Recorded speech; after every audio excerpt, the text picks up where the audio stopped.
मुंबईमध्ये कबुतरांना दाणे टाकण्यावरती कोर्टाने आदेश दिल्यानंतर बंदी घालण्यात आलेली आहे। त्यानंतर आपण पाहतोय तर मुंबईतील अनेक कबूतरखाने बंद झाले, परंतु मस्जिद बंदर या रेल्वे स्थानकाच्या बाजूला असलेल्या झोपड्यांच्या वरती अनेक नागरिक आहेत ते सर्रासपणे कबुतरांना दाणे टाकताना पाहायला मिळतात। आज सकाळपर्यंत हे या ठिकाणी आहेत ते अनेक नागरिक दाणे टाकत होते। आता देखील आपल्याला पाहायला मिळतात की या कौलांवरती या छतावरती अनेक दाणे आहेत ते पडलेले आहेत आणि तेच कबूतर आहेत ते वेचून वेचून खात आहेत।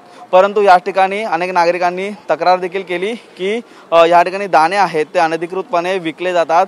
10 रुपयाप्रमाणे हे दाणे आहेत ते विकले जातात आणि त्यामुळे या परिसरात कबुतरांची संख्या सध्या तरी मोठ्या प्रमाणात वाढलेली आहे। त्यामुळे महानगरपालिकेच्या वतीने आता एक पथक आहे ते या ठिकाणी उपस्थित झालेला आहे आणि जी कारवाई आहे ती महानगरपालिकेच्या वतीने करण्यात येते। येथे येणाऱ्या प्रत्येक नागरिकाला आहे ते महानगरपालिकेच्या वतीने वॉच ड्यूटी निभावत सांगण्यात येत आहे की या ठिकाणी कुठलेही दाणे आहेत ते टाकू नये। परंतु अनधिकृतपणे अशा प्रकारचा जे कबुतरांना दाणे टाकले जातात त्यामुळे या ठिकाणी जे कबूतरखाना आहे तो कुठेतरी तयार होतोय आणि अनेक कबूतर आहेत या परिसरात येऊन थांबतात। आपण आता देखील पाहिलं तर अनेक घरांच्या कौलावरती असेल तसेच वायरवरती असेल बाल्कनीमध्ये आहेत ते नागरिकांच्या कबूतर जमण्यास सुरुवात झालेली आहे।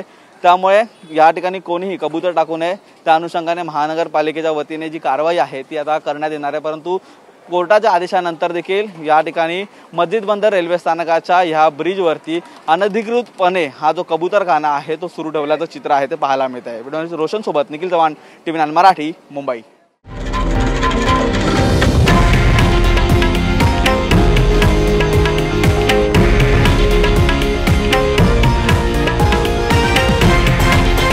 हे आहे देशातील नंबर 1 न्यूज नेटवर्क आणि आपण पाहत आहात TV9 मराठी, एकमेव।